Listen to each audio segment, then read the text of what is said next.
Halo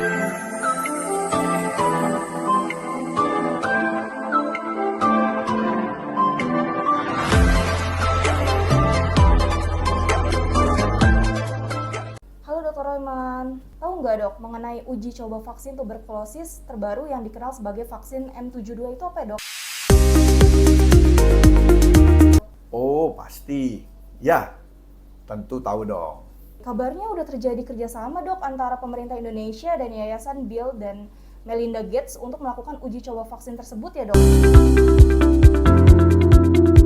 Betul sekali. Ini upaya global untuk memerangi TB yang merupakan penyakit menular yang masih menjadi ancaman besar di tanah air kita, bahkan di dunia. Loh, tapi muncul tudingan bahwa Indonesia kembali dijadikan kelinci percobaan dok. Emang benar dok kita dijadikan kelinci percobaan untuk vaksin tersebut? Wah, itu atau mitos. Faktanya vaksin M72 bukanlah vaksin yang muncul tiba-tiba. Pengembangan vaksin itu telah dimulai sejak tahun 1999.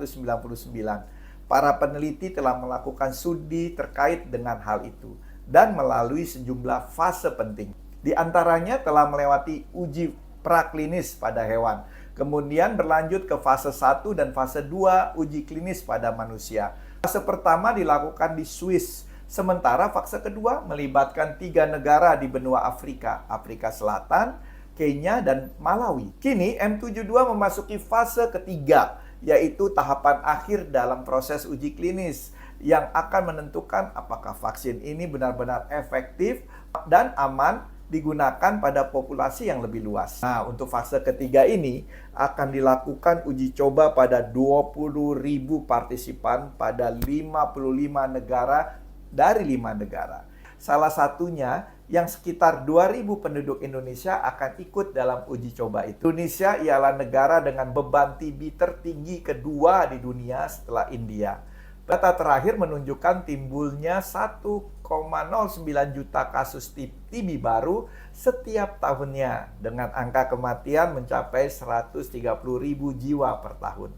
Dok, tapi kan vaksin TBC sudah ada dok, diberikan saat kita masih bayi, yaitu vaksin BCG ya dok.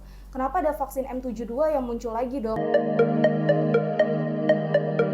Ya, betul. Namun, pasien TB yang digunakan saat ini, yakni BCG, Bacillus calmette-guerin, hanya efektif pada bayi dan anak-anak dalam mencegah TB berat seperti meningitis TB. Efektivitas vaksin itu menurun drastis pada orang dewasa yang justru merupakan kelompok paling rentan menyebarkan infeksi.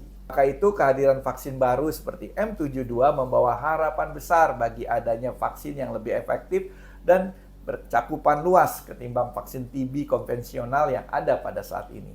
Jadi sebenarnya kita nggak perlu khawatir ya dok mengenai vaksin M72 ini. Tenang saja, ketika Indonesia terlibat dalam uji klinis vaksin M72, itu bukan sekedar urusan laboratorium atau statistik. Itu merupakan momen penting untuk menunjukkan bahwa bangsa ini berdiri sejajar dengan mitra ilmiah. Bukan sekadar objek percobaan, karena di balik setiap jarum suntik ada nyawa manusia. Dalam setiap uji coba seharusnya ada harapan, bukan pengorbanan diam-diam. Ini garis demarkasi yang harus dijaga secara ketat. Coba vaksin M72 ialah peluang sekaligus ujian, peluang untuk memutus rantai penyebaran TB di Indonesia, tapi juga ujian etika dan keberpihakan negara terhadap rakyatnya. Kita tidak boleh menolak ilmu pengetahuan, tapi kita juga tidak boleh menyerahkan diri tanpa perlindungan kepada kepentingan global yang tidak selalu selaras dengan nasib masyarakat lokal. Sikap terbaik ialah bersikap kritis tapi konstruktif. Masyarakat berhak bertanya, berhak tahu, dan berhak mengawasi. Pemerintah berkewajiban memberikan informasi yang adekuat dan tepat serta menjamin keselamatan, transparansi, dan keadilan. Selain itu, para peneliti harus bertanggung jawab menjaga akuntabilitas ilmiah dan etika profesional mereka. Sudah jelas banget dok, sekarang kita jadi tahu ya dok bagaimana vaksin terbaru TBC berguna untuk mengubah prognosis kesehatan kita di masa depan. Terima kasih penjelasannya Dr. Royman. Thanks for watching. Jangan lupa untuk like, comment, share, dan subscribe Royman BTKP Channel.